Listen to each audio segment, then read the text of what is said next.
Warning. On this podcast, we take the cases seriously, but not ourselves. Although we may attempt to lighten the mood at times. Our episodes contain graphic descriptions that some listeners may find disturbing. Listener discretion is advised.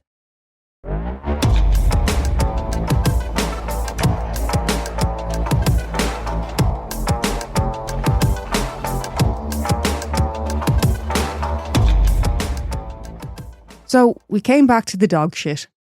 That needed addressing again. We're coming back to something else, Neil, today. I was going to say, don't go. No, again. We have to close that chapter in our lives. Okay. Unfortunately, we have to reopen another one. Do you remember the oddity about the doctor putting his semen into a woman's coffee? Of course. How am I going to forget that? I was getting a bit irate about that one, wasn't I? I think we both were. No, this is it. And obviously a listener heard that and thought, well, I want to cause further pain to them.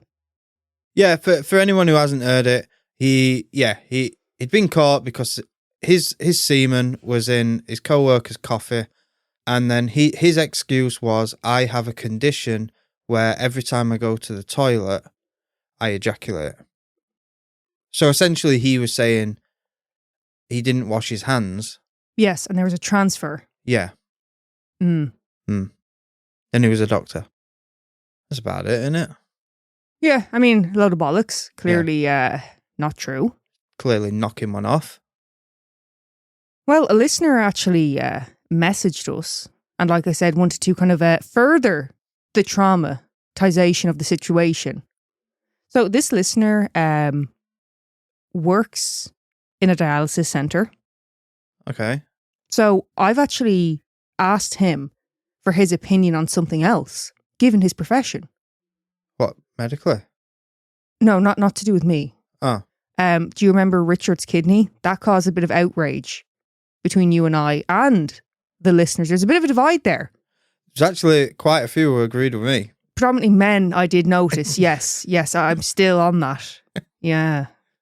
Again, if you haven't heard that one, it was, so someone was married. She needed a kidney transplant. She'd had two, what didn't take. And then he checked and he was eligible. So he donated his kidney. Then she went shagging about and they was having a divorce. And he said, I want my kidney back. And I agreed and Megan did not. No, because I'm not a terrible human being. Yeah. But apparently a lot of the mortals are terrible human beings. Well, not a lot. But there is a percentage. I'd say realists. I would say about 87% are decent. And the others are just ripping kidneys out of people. So, I mean, can't all be perfect, you know? So anyway, this is what one of our listeners has messaged us. Okay, guys, you did an oddity where a guy tried to say that he jizzed when he pissed, which I think is bullshit, by the way. Fuck that guy for jizzing in the ladies' coffee. But it reminded me of a story. He said he couldn't help it. Okay. So I work in a dialysis centre and once caught a patient jerking off under his blanket. Get him out. Well, he reported it to the RN, who was on the staff, yeah? What's an RN? Registered nurse. Oh, very clever. Well, they told him to leave this person alone. What? Yes. So he said, I was fucking shocked and demanded an explanation. Good man. Rightfully fucking so. Man comes from money. He said, I guess they've tried to tell him off before, and he showed up at the clinic with a doctor and a lawyer. There it is. They both stated that the blood recirculation causes his penis to become erect, and if he ignores it, the situation can become quite painful and could damage his junk, I guess. What? Yeah. So if he doesn't toss it off, then... He's saying it's medical. He has to sort himself out there and then. What? Right. Just real quick.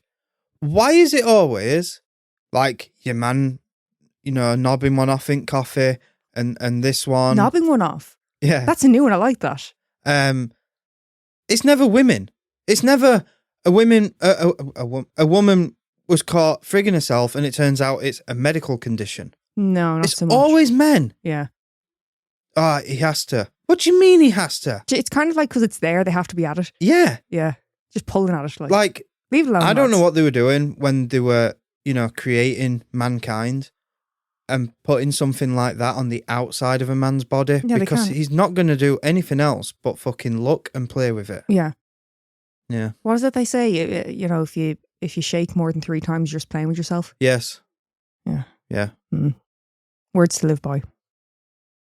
Right. Anyway, the listener, he was told if this man is not making rapid, obvious movements, not moaning, not staring at anyone while doing so, and also if he's not exposing himself, by being underneath the blanket, they are to let him keep fiddling himself underneath this blanket. And then they're the ones who have to clean up his slop. Well, look, even if he's taking care of that himself, it's still not great. Could you imagine walking past trying to do your job and there's other people sat there and this dirty little fucker at himself. Got to himself, he did, Neil. I mean, the worst part of this story is our listener, because of the situation they're in, what are they to do? They're being told by the higher ups and the lawyer and the doctor and all. I'll tell you what you do. You can't do much about it. I'll tell you what you do. You go up to security in this place and go, knock cameras off. And then you go over to him when cameras are off. Open palm, slap him across the face, and when no evidence of that, fucking stop. If I see that art again, I'm having it. I'm putting it in my pocket. Wow. Now that's actually interesting you saying that, right? Because I understand the temptation, okay? Yeah. Not to touch his Mickey now. Yeah. But that's kind of the point I was about to make. The whole thing of if there's a fight going on or some situation, drunk and disorderly, and police are called, and they get there and they find a naked man, quite often greased up, it seems. Well, I've told you before, I'm not fighting a naked man. But this is my point, right? I don't want to touch anyone who's, naked, fucking scantily clad, touching themselves. Yeah. I can't, I'm too don't touch me. Yeah. I get grossed out too easily by people like this. I could never be in law enforcement. I would probably really struggle to be a nurse. Care assistants, another one. Oh, they don't care in nursing homes. Yeah, that's what I've heard stories. Yeah. Doesn't matter that they're old. That's actually another conversation. When people call old people cute and shit, it's don't be so fucking patronising. Yeah. They're still a dirty old man. Yeah. Just because they're older doesn't mean they're not. Just because they're not capable, because they're weak. Fiddling themselves senseless they are in them nursing homes. No joke. No, but I can't deal with that. We've talked about it where you're just fucking knock them out if they're, whatever. It's I can't. Get away from me. I don't want to touch you. Could you honestly go up to the naked or I'm not fighting a naked man. Naked and or masturbating man and shove him, punch him, whatever I'm talking about you're in a situation where let's say it's someone is approaching me. The naked masturbating man is closing in. And I'm No, I'd have to then. You'd have to, yeah, but you wouldn't be happy about it. Oh, obviously not. And I'm not very fast, so I can't run. I probably can't outrun the naked masturbating man. Look, I'm not going to be happy getting in any fight. I don't want to get in a fight. No, of course not. But if someone's walking over to you with his Johnson hat, waving it at you, his tackle, yeah, I'd have to then. What if they were walking over to you? What? They're walking out, right? So you're not trying to help me, who's pathetically feeble.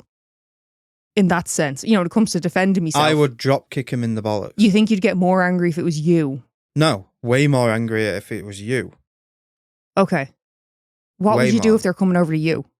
Drop kick him in the bollocks. If someone's Buffalo Billing it over towards you. Yeah. I would imagine I'm jumping off the top rope and I would drop kick him in the bollocks. Okay, so whether it's to defend yourself or someone else, you're pretty happy to take on the naked masturbating man. If I have to. Yeah. But it's not, you wouldn't go out of your way to do it. But if I was at a party. Yeah. There's a lot of yous there. You don't want to step up to do it. Yeah. Yeah. That's fair. Yeah. That is fair. Like, I don't want to roll around with a naked man because if that touched my face... Not outside of the weekend, no. What? What? If that touched my face or, like, landed on my head... Yes. There's no amount of showering is going to... No. Fix that. No. Yeah. You okay? You kind of look as if you're really envisioning it I'm now. just remembering, you know, our second episode of this podcast, we had this discussion. Was it the second episode? Yeah, it was Richard Chase. Okay. I thought that was episode 3. No, it was... Beg your pardon. It was episode 2. Okay. Episode 3 was Blanche Monnier. That was her name, yes. Yeah, something like that. Blanche Monnier, yeah. Yeah. Yeah, we talked about it in Richard Chase because they had to tackle him naked and I went, oh God, you know, I couldn't do that. Yeah, you look like you're going through it a bit. Do you want to move on? We move on from naked masturbating men. Yeah. Yeah. Yeah. I think we have to. Yeah. Okay. So this week we have a shout out. We do indeed. So this week we have Melissa. Melissa.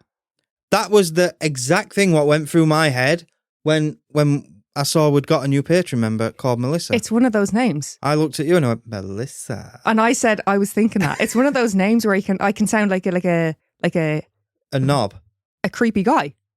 Oh, Melissa. So after we finished sexually harassing Melissa. Yeah. What have you got for me, Neil? You got any? How about Melinda? Well, her name's Melissa. It's a different name. Yeah, but I'm not bothered about Melissa. Or you just prefer Melinda? Yeah. You're renaming Melissa? Kind of. But that's what we do with all the Patreon members. I mean, I suppose, yes. You know? Yeah. And that's actually quite, you know, it's much less offensive. Like, fuck me, we have a Patreon member called Bendy Rectal. And Tampon. And Tampon. Yes. Big prick.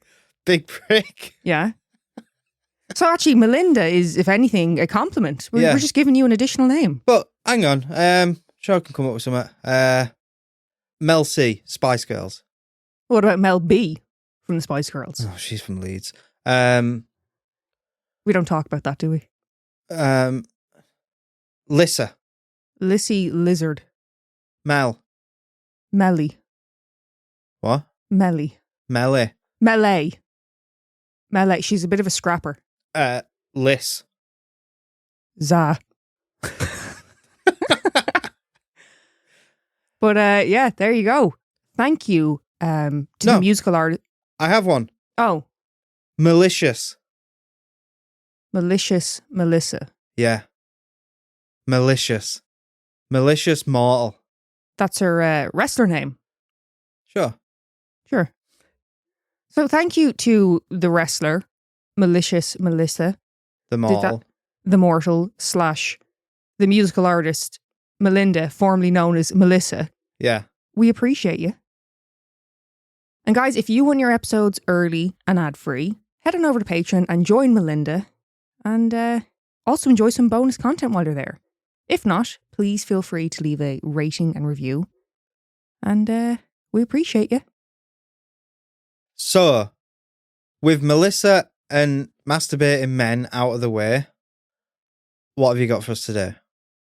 Well, today, Neil, we are going to be talking about some bizarre Victorian deaths. Like tortures? No, just, you know the way Victorians were just... dirty bastards. Kind of just acting the bollocks. Ye old acting the bollocks. Yeah. As you would say. Yeah. Yeah, we actually got a comment. Someone loved it when I said, ye old dirty bastard. I'm sure you'll work it in again somewhere. But yeah, like Victorians were always kind of just acting the bollocks, I feel. And I thought there's got to be some unusual deaths in there. So let's have a look. It'd be harder to find just unusual deaths. It was a little bit harder. Yeah. But there are some articles and things. And then obviously I can find some old newspaper clippings from it. Because I think that's Victorian. It looks like a gas chamber, but it opens up. It like splits and it opens up, and it's got spikes on both sides inside. And Iron Maiden. What? An Iron Maiden. You're thinking about like the torture chamber thing. Yeah. No, but I again, think that's Victorian. No, but it's not. We're not doing like tortures or anything. It's like just people who had unusual deaths. It's kind of, remember we did an episode on that previously? We're doing that, but it's Victorian, so it's some of them are a bit more, don't want to be disrespectful, but a bit more ridiculous. Well, like someone fell off a cliff. No. Oh. That's all right then. There's no cliff falling, so that's you're good now. Yeah. Got that out the way. Yeah. So the first one we have for you today is the alarm clock. In 1886, a man named Sam Wardle from Long Island came up with the fabulous idea of attaching a 10-pound rock to his alarm clock. What? Why? Well, you see where we're going with this already, don't you? Yeah, but why? He did this because Sam was actually a lamplighter, and lamplighters could have particularly unfavourable hours. They had to, of course, light the lamps in the evening, but had to be up early to extinguish them at dawn. And Sam, he just needed a little bit of help getting up. Right. Fair But I don't see what the rock does attached to the alarm. So when Sam's alarm was to sound, the rock would crash onto the floor, create a load of fucking noise, and Sam would wake up. Right, okay. Bit extreme, but, Yeah. does the job. So all would have been good if not for the fact that Sam had hosted a Christmas party and because of this had moved furniture around his house, to make space for the guests. And was pissed up, probably. That's exactly it. After the party, Sam was most likely a tidbit bipsy. We've all been there. Mm-hmm. And I'm sure he wasn't paying much attention to where his bed was positioned. And when his alarm went off the following morning, the 10-pound rock fell, as planned, but it also smashed Sam's head in. Only £10? Well, £10 crashing onto your head from a height. It was up on a shelf like above the bed, I believe. And then like £10 falling from a height. Well, what a fucking idiot. Well, like I said, he'd had a couple scoops, he was on his way. They were just different back then, weren't they? So you're not impressed with the first story? That's not doing it for you? Well, no, that's the life lost for what? Like, now people have to walk about in dark outside. Oh, that's what you're taking issue with. Like, he had a duty. He did, yes. So who was lighting the lamps after that? Tim. Tim took over. There's no way you know that. No, I don't. The hairball. In 1869 in Lincolnshire, a 30-year-old woman passed away unexpectedly. They performed a post-mortem and found that the woman had a ball of hair weighing 2 pounds in her digestive tract. See, right, we used to say this to birds at school all the time. They always had the fucking hair in the gob. What? When I was at school, yes, birds at our school would always have hair in the gob. What do you mean, like chewing it or? Yeah, they'd fucking like suck on it. No, you wouldn't have caught me doing that because I straightened my hair. They did. Well, what the fuck were they chewing their hair They were for? always sucking on the fucking hair. It was so annoying. There's a lot of anxiety disorders in your school, was there? And I remember, kicking off about it when you stop sucking on your fucking hair. And one of them were like, jealous because you can't do it. And it's like, yeah, that's it. Yeah, that's it. Fucking idiots. Well, you can do it now if you want to because you've got a tash. So you could like... I do that sometimes. Yeah, like you just kind of put the corners into your gob. I'll like twizzle the end and then I'll pull it. It's a bit like Norman with his fluff. It kind of sometimes it gets trapped in his mouth and you got to fix it for him. Yeah. Yeah, I do it with my tash. But that's a bit different to someone with long hair and it's hard to do it audibly, but they just stretch it across the face. Using his fucking dental floss. A lot of it. Yeah. No, I never did that. Fucking why would you do that? Different breed, you lot. It's not me. Different breed, you lot up north. Up north. Yeah. As you'd say. Yeah. Well done. So the woman in question with the hairball, her sister would later confirm that the woman had, for the last 12 years, been in the habit of consuming her own hair. 12 years. Why? I assume a disorder. Can't be much nutrition in that. No, not so much. And it's not great to have like a big mass sitting in your stomach either. Well, we saw what came out of our cat. Yeah, our cat never gets hairballs, and there was one time he kept getting sick. For a few weeks he kept getting sick, and I was getting so worried about him. We'd brought him to the vets, all this. Yeah. And then he finally coughed up a hairball. Now, it was fucking disgusting, but I was so happy to see it. Do you know what was even more disgusting? You waited for me to wake up and show me a photo of it. And it's like, why? I had to. You know cats better. You've had cats before. And I was like, Neil, does this look all right? I tried looking it up and everything, but I thought you'd have a better idea. It may be gross, but I'm looking out for my kitty cat. You didn't even give me time to wipe my eyes. Well, you know. It's a bit embarrassing though, isn't it? Death bite hairball. It's not great. No. Like, I hope I go away. You know, when it's my time to shine. To shine. You know, I want it to be something like... The sausage roll lodged in the throat again. No. Oh. That wasn't funny. Oh. Because it's hitting too close to home. That's what I mean. That wasn't funny. Yeah. You were watching me die, laughing. I'm pretty... I'd say there's a you know, at least a 50% chance that's how you're going to go out. The other 50% is for any other cause of death. No, I wanna go away, you know, with something glamorous like heroin addiction. Just so you know, Neil's not completely insensitive. He's taken that from a show. That is a quote from a show. Anyway, back to the hairball. Quote, this remarkable concretion had caused great thickening and ulceration of the stomach and was the remote cause of her death. Now, there was also the story of another young woman who had been eating her hair.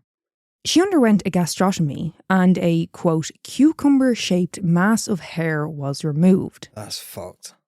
Well, the operation went well, surprisingly, for the time. And the mass that was removed was reported to have measured 12 inches in length and 9 inches in circumference at the densest section. There is another report from 1870 where a 20-year-old woman was admitted to an insane asylum on the 9th of December. She had become unwell, started spitting up blood, grew weaker and weaker, and by the end of July, she was dead. Following her death, a post-mortem was performed. Her body was described as emaciated, with hair and wool being found in her stomach and intestines, and same with the first woman, her stomach had become ulcerated. Fucking hell. Well, this is where it gets a little bit sus. The nurse who was responsible for her care said that the young woman had no injuries and was well cared for and nourished. She also said that she had never seen the woman eating her hair and that it must have happened prior to admission. But you'd noticed the hair missing. I'm not saying that it didn't happen prior to admission, but I feel like this nurse is talking a lot to kind of, wasn't me. Yeah. I definitely didn't. There's nothing to do with me, lads. Yeah. But I can't really stress enough, the 1800s was a fucking awful time. Like, when you just notice, it's all these bald women. Where's the hair? You know, you go looking in the bins and stuff. There's no hair. Where's the hair? But it's not even, like, they could have been pulling their hair out, or it could have been what was falling out. Every time it fell out, they were eating it. Where's the hair? No, were you saying she were in an insane asylum? Mm-hmm.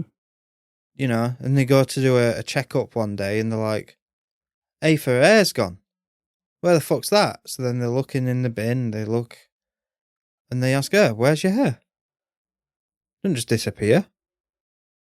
You're not really going to think about it. You could just think someone's hair's falling out. You're not going to be like searching for the lost hairs, are you? I suppose. Next we have the bear. And now we're talking. It's a bit of you, this, now isn't we're it? talking. In 1891, in Vilna, which is present-day Vilnius, there was a man who kept a bear as a pet. You know, because he was a fucking gobshite, exactly. Yeah. And this bear was said to have been tame, but had a taste for vodka. What? Yeah. Okay. Now, in search of that sweet, throat-burning nectar, the bear ventured into the village and towards a tavern. Sweet? To the bear, he had a taste for it. It tasted good to him. Right, okay. Sweet. When the owner, Isaac Rabanovich, found the intoxicated bear, he then attempted to wrestle the keg of vodka from the bear. Now, that sounds a bit odd to me. I think I'd just leave it there. It's just going to turn into the roughest bar fight ever. Again, 1800s, times were tough. He probably couldn't afford to lose the stock. Yeah.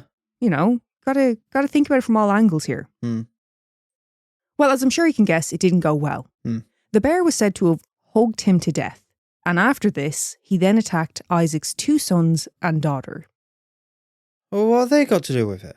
Leave them alone. Well, I'm guessing they heard their father screaming in pain or what have you and went, what's going on? And then it did like the typical 80s movie bar fights. One of them runs up, smacks the bear on the back with a chair. The chair fucking implodes and the bear just stops and turns around and eats him.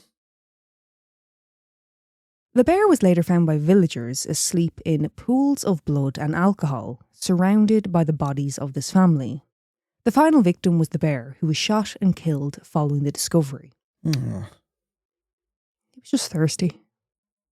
Well, look. Poor old devil. People might judge me for going, but he didn't willingly start drinking vodka. No, clearly not. You got him on that. So you caused that. Well, it's the fact that the bear was being kept. You know, if the bear had just ventured in, it's like, this is just a horrible tragedy. Yeah. You know what I mean? Yeah. But yeah. Who was I want to know who the owner was. Yeah. I don't have words. The pallbearer. In 1872, in London, Henry Taylor, who was a pallbearer, missed his stepping after catching his foot on a stone. He snotted himself, fell to the ground, and the other pallbearers dropped the coffin onto poor old Henry. What a way to go. Not laughing. Quote, the greatest confusion was created amongst the mourners who witnessed the accident, and the widow of the person about to be buried nearly went into hysterics. That's the fucking thing. Yeah, I'm getting carried away with the image of Henry, and then I'm thinking about this poor fucking woman. Yeah. Did her husband fall out of the coffin or anything? There's a good fucking chance. This is a fucking situation. What I'm picturing is like a Laurel and Hardy scene. A very morbid Laurel and Hardy scene. When you said pallbearer, I immediately thought of wrestling. What?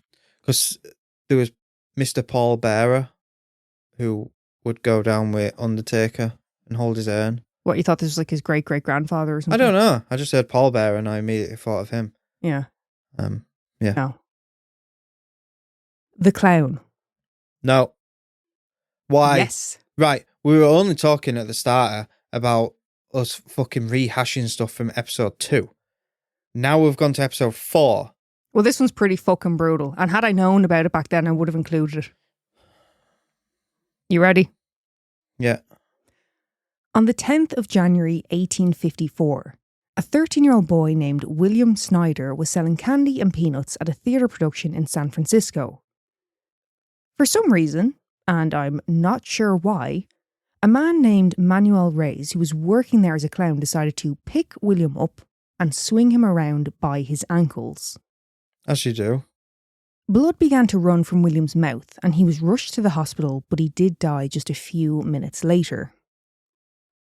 And you wonder why I don't want to be near clowns? That story really isn't doing much for your fear, is it? No.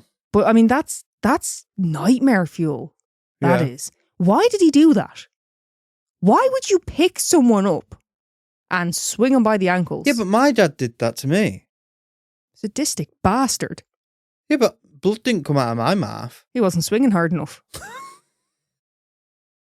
Look, the last thing I want to do is defend a clown. But we were built different back in day. You played rougher. What? You played rougher, you know. He picked up a 13-year-old boy and swung him from his ankles till blood came out of his fucking mouth. Yeah, but I don't understand. That must have been a medical condition because, like I said, my dad did that to me. He did it to my brother. Me and my brother were always kicking shit out of each other, pretending to be Ninja Turtles or wrestlers. My dad used to just throw me up in the fucking air. As a newborn baby, he used to throw me up in the air. He used to throw me like a fucking football. My dad used to throw me up in the air, but he didn't swing me by my ankles. And I got to be honest, I couldn't give a shiny shite if it's a pre-existing condition. Don't go pick up a random person and swing him by the ankles. Particularly a child. He's trying to make the kid laugh, like... And like I said, I don't want to defend the clown, but... But you're gonna. He obviously didn't know it were going to do something to the kid. The kid, I don't think that was must have had a medical condition. You know, I don't think it was intention to kill this 13-year-old boy. But he certainly learned a lesson, hasn't he? Who, the kid? The clown. The kid has lost his life. Oh, yeah. Can't believe you're defending a clown. I never thought this would happen. I said I don't want to. I know, but I'm in a bit of shock right now. You know, talking about the 1800s and being a woman, feeling a bit hysterical. Emotional. The lawyer. In 1871 in Ohio, a lawyer named Clement Vallandigham was in court defending a man named Thomas McGeehan. Thomas had been accused of murder in the shooting death of Thomas S. Myers. Attempting to prove that the death was actually an accident, Clement demonstrates how Thomas S. Myers may have pulled the gun from his pocket. In the process of this demonstration, Clement accidentally shoots himself in the abdomen. He then says, quote, "Oh murder, I am shot. What a foolish thing to do." I gotta be honest with you, I personally think he should have gone with it and just said, "I think I've made my point." Yeah. That would have been case closed. Yeah. Huh? Why, again, I'm getting Laurel and Hardy in my head. Yeah, so in fairness to him, he didn't intentionally demonstrate this with a loaded gun. He had 2 guns, okay? What a knob. He picked the wrong one. Yes. So one was loaded, which he had used to shoot a piece of cloth in order to show just how close the gun would have had to have been to the fabric without powder burning it. And the other unloaded gun, which was to be used in the demonstration for the jury. Unfortunately, back in his hotel room, once he finished the experiment, he placed the guns next to each other on the table. Yeah. No good. Well, they didn't have labels back then. Clement died the following day as a result of the gunshot wound, and his client was acquitted. But his client, Thomas, was murdered 4 years later. That's not funny. It's not funny. I don't know why. Murder's not funny, Neil. I don't know why that made me, It's just because it kind of seems like it was, all for nothing. Yeah. Like this whole fucking thing. Yeah. Yeah. The cigarette. On the 22nd of May, 1867, the Archduchess Matilda of Austria was sneaking a smoke. She was 18 years old, but her father had strictly forbidden smoking, so you can imagine her fear when she heard her father's footsteps approaching. I know that fear. 9/11. What? First time I got caught smoking. Matilda quickly hid the cigarette behind her back, but there was one little problem with this. Matilda was due to attend the theatre and was dressed for the occasion in a extremely flammable gauze dress. Her dress caught alight and Matilda suffered severe burns before the fire could be extinguished. She was treated for the burns to her skin but ultimately succumbed to her injuries. I've been there. No, you haven't. I have. When I was younger, all my tracky bottoms, most of my tracky bottoms and joggers had a hot rock burn in them. A what? Where so when you're smoking, it doesn't have to just be a cigarette, but if you're smoking, sometimes something will drop off and land on your trackies and it'll burn a hole through your trackies. You're trying to compare a cigarette burn on a piece of clothing to third-degree burns, gauze burning into your skin. Well, I'm just saying, I've been there. You've been there, yes. You've been in the realm of what poor Matilda went through. Very loosely. Yes. Yeah. Mm. Do you want to hear something fucked up about this as well? Mm. Her family didn't know what the fuck had happened. She wasn't near any open flames. It was only later that her cousin, who had been smoking with her, revealed the truth. To them, she just essentially burst into flames. Fucking hell. Bear in mind, she was hiding the smoke, And that'll have burnt in the fire. That's like, could you imagine the fright for that family? And that cousin must have been shitting himself. Yeah. But anyway, there's a lesson there for you kids. Don't smoke. But if you do, for fuck's sake, don't wear gauze. Yeah. Or trackies. The File. So, got another member of royalty here for you. Empress Elizabeth of Austria. Never heard of him. Her. Her.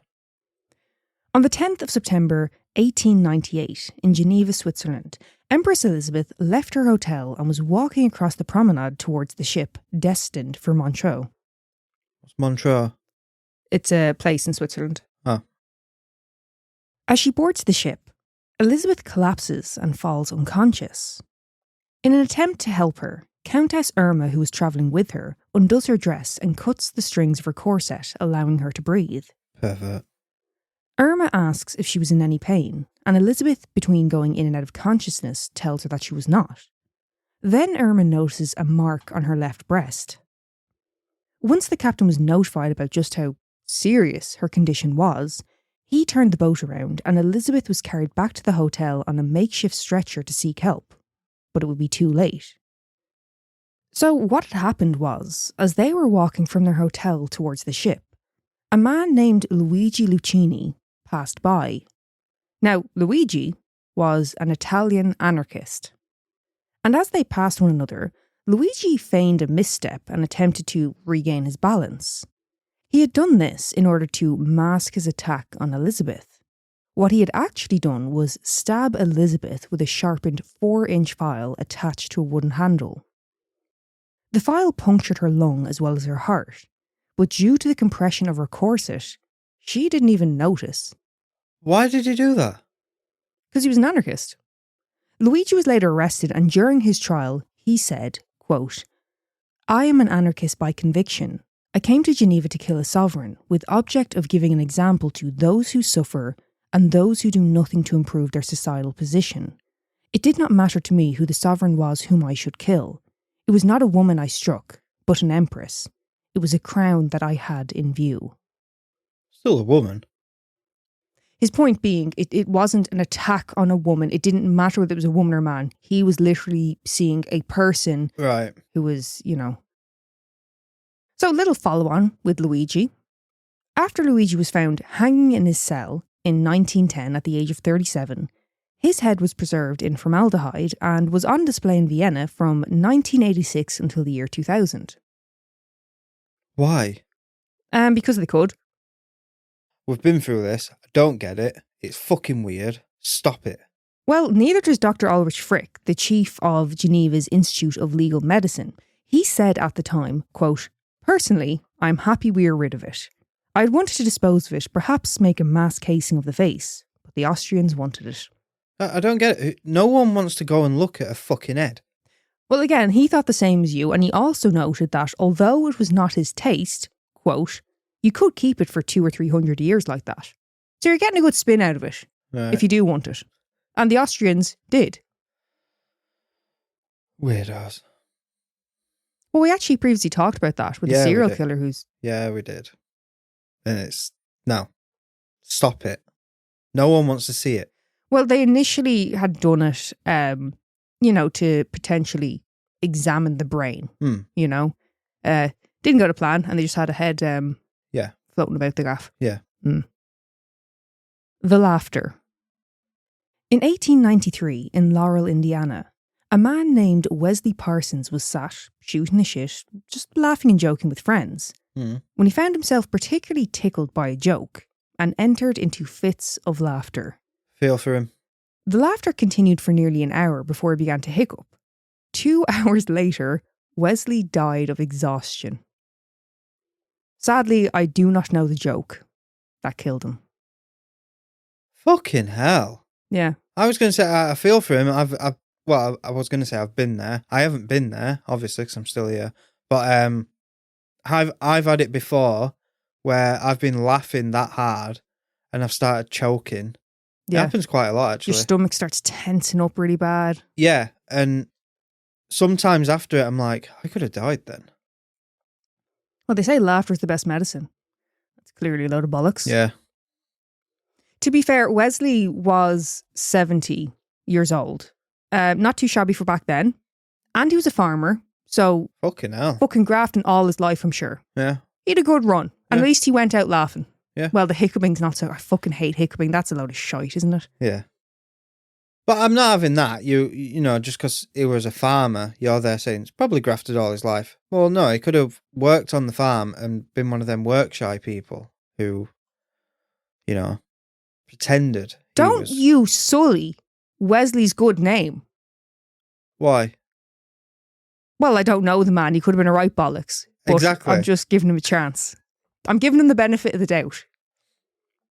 I really didn't see you turn against Wesley like that. So this is our final one for the day. Mm-hmm. The mouse. In 1875 in South London, as women worked in a factory, a mouse suddenly appears on the work table. The mouse's presence was said to have caused a bit of commotion. And understandably. The women fled in terror because, you know, women always become hysterical at the sight of a mouse. Yeah. Women, mice, hysteria, you know, that whole connection. Yeah. It took a strapping young lad to enter the workroom and remove the mouse from the situation. But then, shit went awry. As the man picks up the devious little rodent, the mouse was said to have slipped out of his hand, run up his sleeve, and then come out between his shirt and waistcoat. Now, for some reason, the man had his mouth open, and the mouse quickly darted towards his gaping orifice. You're probably screaming. Well, the man, now in a state of panic, accidentally swallows the mouse. The mouse, I'm sure, was absolutely petrified and began to bite and tear from within the man's throat. Quote, "You okay? Are you okay?" You knew this one would bother me. This one? Yeah. You've been very quiet throughout this, I feel. I feel like you don't really know what to say. Like they're just too something for you. I was seething as soon as you said the mouse. You feel annoyed, I was like, she's added clown and mouse into the same fucking episode. You know I'm not good with rodents. No, you're not. You are the hysterical woman in that situation. Oh, that also pissed me off because she said, you know, women. And I'm like, what the fuck is she saying? Hang on, you're offended that women were constantly classed as hysterical. But you're putting me in the same class. No, I'm not. You know I'm not good with rodents. Yes. And then you went, you know that whole connection, women and... No, I think you're taking that personally. I'm saying that's how it was described in these articles. The women were, you know, fled in terror because of a mouse. This is not about you. See, right. I'll explain my thing with rodents. Right. I'm not fond of them, but I don't like hurting animals. I can't do it. Yeah, but I get the traps where I can release them. Yeah, you do. But the reason why I don't want one near me is because I will stamp on it in panic. And I don't want to do that. Yeah. Do you get what I mean? Yeah, no, but we've got a good arrangement here. You handle spiders because I can't deal with them, and I handle wasps and mice. Yeah. That's the deal. I think you've got a good deal. Yeah. Yeah, well, if we get a burglar, I have to handle them. Do you, though? A burglar? Yeah, because you're quick to go, what's that noise? Whereas I'm quicker to go up and check the noise. Now, after the fact, yeah, it's pretty much all on you because I'm not very capable. Yeah. But yeah. I think it's a good idea because I'm taking on something that flies and a rodent. You know, I think you're getting a good deal here. Could be a burglar with his dick out. But again, that's all you. That's all you. Quote, "That a mouse can exist for a considerable amount of time without much air has long been a popular belief, and was unfortunately proven to be a fact in the present instance. For the mouse began to tear and bite inside the man's throat and chest, and the result was that the unfortunate fellow died after a little time in horrible agony." Now, fucking hell. Well, there were several witnesses to corroborate the story. So I know this is a little bit like, did it really happen like that? But there was people who said it did happen, and his death was ruled an accident. Now, if that's not the most Victorian era fuckery I've ever heard, I don't know what is. Yeah. But there you go. There's a look at a few bizarre Victorian deaths. How's that grab you? I feel like you didn't enjoy this episode at all. I feel like you were just really pissed off throughout it. Just the level of fuckery got to you in this one. Like, the mouse... I know you added the mouse and the clown just to get at me. I honestly didn't. I didn't think the mouse would bother you at all. Oh. Because I know you don't like mice, but I didn't think you were like scared of them, like the notion of them. Fucking mouse eating you from the inside out. You didn't think that would bother me? No. Well, no more than it should. I'm going to bed tonight and I'm either going to wake up in a hot sweat because a clown's just been swinging me by my ankles or I'm getting eaten from the inside out by a fucking mouse. Well, I apologise. I didn't mean to freak you out. I honestly didn't think the mouse one would get you. You knew the clown one would. Well, actually, no. You started defending the clown. I thought it would bother you. Yeah, well, like I said, I didn't want to defend the clown. Yeah, but you felt you had to for some reason unknown to me. Yeah. What else? You one who got stabbed by an anarchist. Well, that's not exactly an accident, is it? I didn't say it was. I thought these were accidental deaths. No. Oh. Bizarre Victorian deaths. Oh, okay. Yeah. Yeah, that was just cold-blooded murder because she was a person of power. Well, considering you think rodents are just evil little bastards, did the mouse not attempt murder? Did they kill the little shit? The mouse? Yeah. I'm sure it was dead, yes. Oh, okay. Oh, so you're happy about the mouse's death now? You weren't happy about the bear, but the mouse, yeah, fucking kill it. No, that one probably pissed me off the most, the bear, because you're the fuckers who got that on vodka. Yeah. You gave that bear a drinking problem. Yeah. Like, see, you got what you got. Well, he didn't. The tavern owner didn't. Do you know what I mean? He served him, didn't he? He didn't serve. You think it's a job, like a bear walks up to a bar? Yeah. No. I thought it was like, it's the local Barry the Bear. No. He drinks. No, it wasn't Barry the Bear. This was another bear. He ventured off, wandered into the tavern, and apparently got to the fucking kegs, which I didn't even know. It sounded odd to me, a keg of vodka. But apparently that's the thing. Either way, the bear got into it, and your man obviously heard a bit of commotion and was like, is there a bear down there drinking my vodka? Yeah. And it turned out there was a bear down there drinking his vodka. Right. Do you know what I would have probably done if I were that tavern owner? Left the bear to it, but then gone up to the owner and gone, I'm going to cut your prick off if you don't fucking reimburse me for that keg of vodka. Yeah. Yeah, that would be... I wouldn't have challenged the bear. No. I wouldn't have done that myself now. I mean, let's say it was the middle of the night. Isaac was woken up from his slumber. Yeah. Didn't know what was going on. He just thought, hey, it's my vodka. You switch light on, you see a bear drinking from a keg and it's like... Don't do that. Okay. And then just flick it back off and go back upstairs. That is what I would do, yes. Yeah. I wouldn't be getting into it. And you probably fucking will, because you'd be like, oh, he's a bit, tipsy. I could probably cuddle him. Probably get away with it this time. Yeah. Now, I did have a couple I didn't include because I couldn't really find anything about them other than a blog post. But sure, fuck it. Will I mention them now? You can let you hear them. As long as you know they're factual. Well, I don't. That's what I'm just saying. I saw them in blog posts. Right. So I was struggling to find any articles. Okay. So these ones take it with a pinch of salt. I don't know. Okay. Now, the umbrella. No. Right. Can I guess? With both of these ones, I'll guess. They sat on an umbrella by mistake and it opened up. No. Oh. So, a 50-year-old woman named Harriet Cross was reported to have fallen down the steps of a shop. But it wasn't the fall that killed her. During her tumble, the umbrella that she'd been carrying lodged into her eye and she died as a result of her injuries. Right. Strike 3. Eyes now. Yeah. I'd have much preferred it to go up her ass. No, it didn't. That's a bit twisted of you to say that. It's very inappropriate what you're saying right now. Next. The billiard ball. It didn't go up anyone's arse. I'll just say that right now. No, went down someone's throat. Sort of. In 1893, a teenage boy was reported to have lodged a billiard ball in his mouth, which blocked his airways, and he died as a result. That's the thing. Well, the boy was said to have done this before. It's a bit of a party trick for him. Yeah. But this time it went wrong. Yeah. So someone like me, like I've never even tried doing it, but someone like me who can unhinge the jaw, that's the party trick.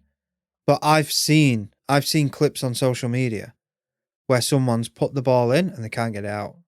Do you know something that really bothers me? It's like, you're going to smash your teeth out. Well, yeah. No, don't fucking do that. But in the same kind of vein, right? When you see people doing that fucking game, that Chubby Bunny, where they're shoving loads of marshmallows into their mouth. Yeah. Why is this a thing? That's for kids. That's kids as well. But that's crazy. Yeah. Why are you deliberately shoveling something into your gob that is like fucking, what's the word I'm looking for? Not good for you. But not good for you, no. No, but you know, like something kind of like spongy and it's fucking... I don't understand it. Yeah. Like, Americans. I think the logic is it's spongy, like the sugar's going to dissolve. Yeah. But it's also like clogging up your mouth so much. It's not like something you could like spit out in one go. Yeah. Yeah. Am I insane? I can't understand why they do it. I've done it with Yorkshire puddings. Do you know I believe you? I can't believe you did an eye. Well, like I said, I can't say if that one is true. I tried to find an article or something about it, which, you know, there was even the name there. Do you remember when I was on a PDF file the other day? Yeah. And I was like, look at all these names. And I was like, fucking scrolling. That was a load of deaths. So when you were asking for my opinion, like my help on something, because you wanted, I was trying to see if there was a way you could search for the name on the file. Yeah. So I was helping you on that fucker. Yeah. I tried to find something about it. I'm still not sure. So like I said, take it with a pinch of salt. But if nothing else, you got a reaction out of Neil. Yeah. So, oddity. Now behave with this. Tight lacing. We're sort of keeping with the theme of today's episode. We're going to talk about corsets, or more specifically, tight lacing. Oh, I was thinking boots. Sometimes when I'm putting my boots on before work, I'm like, oh, that's far too tight. Oh, I'm the opposite. I need a cutting off circulation. Oh, no. I like my laces tight. Like, I proper military tie them. So if you do it too tight, I don't know, like, it don't feel right. I like it when I take off my shoe, it looks like my foot needs to be amputated. Anyway, tight lacing. Now, we all know that corsets or other forms of structured clothing, shapewear have been around for hundreds of years. Yeah. And even now, although not as popular, we do still see corsets in fashion or in shapewear with the likes of waist trainers. And lingerie.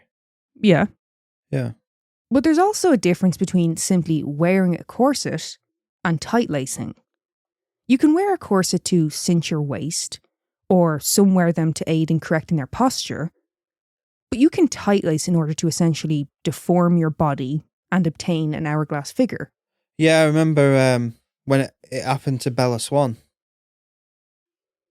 What? Do you remember when it happened to Bella Swan? Who's Bella Swan? Keira Knightley in Pirates of the Caribbean. She fell in the water, and when they got her out, they was like, oh, she can't breathe, and they cut her corset open. And as soon as they cut the corset open, a bit of water came out of her gob, and she was alive. Right.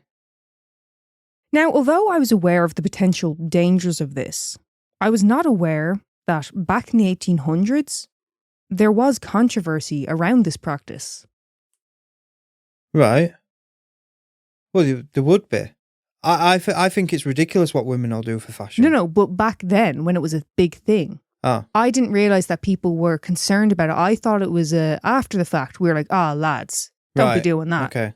But no, the women who were doing this were getting ripped to shit for doing it. It's probably the Victorian style duck clips. Yeah, it's probably the Victorian version of duck clips. Not really, no. Women who did that thinking they look good doing it, you know. Well, that's a matter of your opinion. Do you know what I mean? Like you have a big thing about that. No, I'm not talking about surgery. I'm talking about people doing duct clips in a selfie. Oh, okay. Again, that's a completely different thing because one is a pose, one is, deforming your body. Yeah. So, of course, there's the, medical concern. But for many, they also felt that this was just another way to oppress women by quite literally restricting them. Yeah. In 1874, a list of 97 diseases were attributed to the wearing of corsets. But again, 1800s, and the list did also include hysteria and melancholy. Other concerns include poor digestion, restricted breathing by reducing lung capacity, atrophy of back muscles, ribcage deformity, and also by altering the ribcage, compression of internal organs causing deformity. No good. And with that said, it's particularly unsettling that in the 1830s, a, quote, maternity corset was designed. Just real quick, right, so the whole point of it is to make your waist look smaller and your tits look bigger. It, pushes... By contrast, yeah. Yeah. So in these cases, back then, do we know if it was mainly the woman who... essentially it's like a woman getting plastic surgery now, or is it the woman's husband who is like, you're going to wear that? So I am going to mention where a man came into it. But I think more often it was, well, I don't want to say, I can't say that for a fact. But women did receive a lot of shit because they were vain. They were doing this. They were killing themselves in the name of whatever. And it's like, I wasn't actually there. Yeah. But I could take a fucking guess. So it's a bit like breast implants now where it's like, well, not now. They're a lot safer now. But years ago, it was that bursts and leaks into your fucking bloodstream. You're dead. Yeah. Well, I think it's actually a fair point you've made that how much of it was men behind it. Yeah. Influencing or, outright telling a woman to wear it. But remember, there were also in history men wearing corsets as well. What? Yeah, not quite the kind of as you're picturing. Because I feel like in your mind, you're picturing more like a lingerie type. Yeah. But men would also wear it in terms of posture and stuff like that. Oh, like the shape fit. The what? Like shapewear. Are you talking about a specific brand or something? I keep seeing it on Instagram. Is it shape fit? Yeah, shape fit it's shapewear, like the vest tops. Yeah. Yeah, basically that's, like I said, about the waist trainers and stuff and, shapewear in general. Men had it as well, but we always kind of associated with women. Right. But the fellas were getting in on it as well. Allegedly. In 1844, the Dublin Weekly Herald wrote, quote, corset lacing as practiced in Europe and America is in truth no other than an impious, murderous, suicidal fashion. Impious because it undertakes to give the female a better shape than the Lord intended her. Murderous because parents are often the cause of the fatal disease of the children. Suicidal because the vast numbers continue to wear corsets after they know they materially injure them. Yeah, I would sooner just sit freely and eat cake and be happy than put myself through all that to look more appealing. So back in the day, I was in really good shape, but I was fucking miserable. Always watching what I'm eating and when I eat and all that. I might not look as good as I did back then, but I'm happy. I can just have a bag of Doritos and breathe while I do it. These couldn't breathe, But again, that's kind of, very much matter of opinion and preference on looks. You know what I mean? And I mean, I've said that a million times. A big one for going on about I don't eat this, I don't do that is J-Lo. Yeah. And J-Lo is absolutely beautiful, stunning looking woman. But no amount of beauty is worth never having a cup of coffee, never having a bit of cheese. She only sleeps on her back. Yeah, for the wrinkles. Yeah. Well, I didn't mean sexually. I meant that's what she said about avoiding wrinkles. Yeah. No, I didn't know if you thought, like, because I said laid on her back. No, I didn't think that, Right. but maybe a listener did. So I'm glad you cleared that up. No, but I get that, being a little bit more careful, you know, trying to, like, I try to fucking sleep on my back, but I'm not going to never roll over or whatever, get comfy. Yeah. Same way, like, you know. And it's very difficult when you're laid in bed with me because I'll constantly be like, turn on. Yeah. Very annoying. But yeah, like, obviously everything in moderation. Don't take the piss. And you try to eat healthy. But if I could never just fucking order Domino's or something, it's not fucking worth it. I like pizza. I like cake. Yeah. Balls to it. In 1903, a 42-year-old woman named Mary Halliday died not long after suffering a seizure. An autopsy was conducted and, quote, 2 pieces of corset steel were found in her heart, their total length being 8 3/4 inches. Where they rubbed together, the ends were worn to a razor's edge by the movement of her body. Fucking hell. Do you know what's one of my biggest fears? And I hope it never happens? Seeing a dog have a seizure. I have. I don't know what I'd do. I have. My dog, when she got older, started suffering seizures, and it's really, really upsetting. Well, sorry, not just dogs, like people as well. Like if you just started having a fit now, I don't know what I'd do. Yeah. You know? Yeah. I mean, luckily I don't. No, suffer from seizures. No, but what I mean is, like, right, say if you just collapsed and so I ran over to check and you're not breathing. Yeah. So I know to, you know, do the compressions, fucking mouth to mouth and all that. I don't think you do mouth to mouth anymore. Well, would we you? Okay. But with a seizure, it's like, what do you do? Just watch? See, I don't even know. Like, it's recovery position, I assume, but I don't know how to deal with it. Is that not something we should be taught in schools in case you ever encounter it? Like, it's very scary. Yeah, but someone having a seizure, we don't know what to do. But that's what I mean. So you'd think about putting him in the recovery position, but they're lobbing themselves about as soon as you, just as quick as you can put them in the position, they're going to throw themselves out of it. In 1894, actress Kitty Tyrrell was performing at the Elephant and Castle Theatre in London. As she exited the stage after the second act, she collapsed while begging for her corset to be unfastened. She was brought to the dressing room where she was later pronounced dead. Her husband, who was also in the show, carried on the performance, as the show must go on. Fucking hell. Yeah, it was also a comedic part he was playing. Fuck. Yeah. I could carry on. No, I don't think you could. I probably could because of the black sludge that pumps through my heart, as you like to say. Yeah, no, but I mean, when he's on stage, so at that point, all I know is you've been carried off stage. I don't know you're dead. Yeah, but you'd be a bit worried. So I'd think you're receiving medical treatment, like lobbing your corset off. Yeah.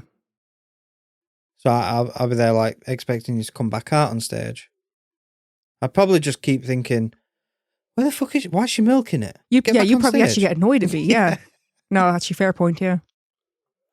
Now, during an inquest into her death, it was thought that through tight lacing, Kitty was not receiving enough oxygen and had aggravated an existing heart condition, which her husband did confirm that she had complained about her heart only weeks previous. So yeah, no good. See, do you know, like how I said about husbands, you know, making the wives wear it to look more appealing? Mm-hmm. I would never do that to you. Like, you know, I've said to you often enough, I love you in what we call comfies. You know, big fucking joggers, a big fucking t-shirt or a big hoodie. Mm-hmm. You know, when you're in comfy clothes, you look cute. But that is how you'd die. Your joggers would be that baggy, you'd trip over them. That is more on brand for me, yeah. Yeah. So let's talk about a couple of notable women who participated in tight lacing. Empress Elizabeth of Austria, who we just talked about, she was a devil for it. Mm-hmm. Dita Von Teese. Do you know Dita Von Teese? Not personally. Burlesque artist. She was married to Marilyn Manson a few years back. I say a few years back.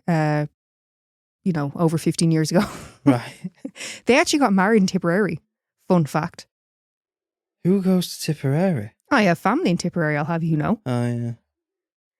So like I said, Dita Von Teese has stated that she did so during her 20s but has since stopped, stating, quote, "I like to cinch the waist, but I'm not into body modification, so I don't deal with organs moving."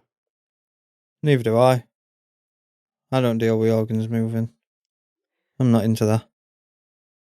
There was also Kathy Jung, who in 1999, at the age of 62, became the Guinness World Record holder for the smallest tight-laced waist on a living person. See, that's where it gets fucking stupid. You're turning it into a competition at who can wear the fucking tightest. So you're mad at Guinness? Yes. For allowing it? Dickheads. I was a little bit surprised that they did allow it, to be honest with you. Yeah.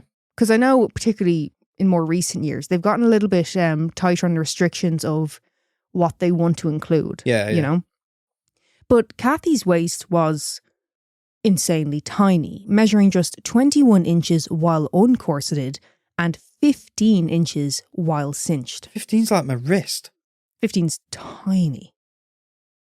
Kathy actually began waist training at the age of 38 and wore a corset for 23 hours a day, only removing the garment to bathe. Insane. She actually passed away last year, so pouring out for Kathy. Okay. Okay, you're just slagging the woman rotten. Okay. All right. No, how do you say that? No, I'm not slagging her because Guinness were allowing it. You know, stop turning shit like that into a competition. I mean, like, Kathy was 38 when she started doing this. You know, it wasn't like she was a young girl. Yeah. You know, kind of deforming her body before it's even fully formed to make sure she gets it, you know? Not that I'm advocating for doing this. I wouldn't do it, lads. Not great. Ethel Granger is another well-known figure in tight-lacing. She was said to have begun tight-lacing at her husband William's request, as you mentioned earlier. He was actually said to have a bit of a thing for body modification, and Ethel did go on to get quite a few piercings as a result. Yeah. Yeah. Not great. No. But Ethel does still, I believe, hold the record for having the smallest waist ever recorded on a person of regular stature. Her waist was just 13 inches. Fucking hell. Yep. That is like my wrist. I need to measure my wrist. You know, that one's a little bit, you know. It's too much. If it's true what is reported on it, that it's because of her husband's kink. Yeah. It's very concerning. Yeah. If you're stupid enough to want to do it, that's one thing. But to be forced into it, pressured into it, is another. Well, like the piercing thing, right? Don't fucking ever, you know, try and influence someone to get a piercing or whatever. But at least with a piercing, you can take it out. Yeah. You're basically expecting her to be in discomfort every single fucking day. Because bear in mind, you have to, because your body's going to start reshaping back to normal. Like Kathy did with the 23 hours a day. Yeah. You got to keep doing it. No good. No. But there you go, there's tight lacing. See, what we do in Sheffield is we use cling film. The full Monty. And you sit in your shed eating a Snickers. Yeah. It was a Snickers, wasn't it? Or was it a Mars bar? Snickers, I think. I love a Snickers. Would it have been a marathon bar back then? No, Snickers. Snickers. I do like a Snickers though, don't you? The fun fact, the Asda he was working at in the full Monty, I used to rob that blind. Well, same as your man in it. Yeah. Yeah, that was you, actually, Dave. That was inspired by you. Yeah. Little known fact. That's a great move. We need to watch it again. Full Monty. Yeah. Yeah. Of course it's good. Sheffield made. That's actually, the full Monty have a bit of a, you know, not wanting to handle a naked man situation. What? It's all about naked men. No. Do you remember when the guys come in to repossess your man's possessions? Hang on. Put down and piss off. Yes, that's what they said. Yeah. They're grabbing it and then all these lads walk out in their jocks. Yeah. And they're like, fucking hell. See? It comes back round. Yeah. Comes back round. This happens to us quite a lot. Yeah. Circle of life.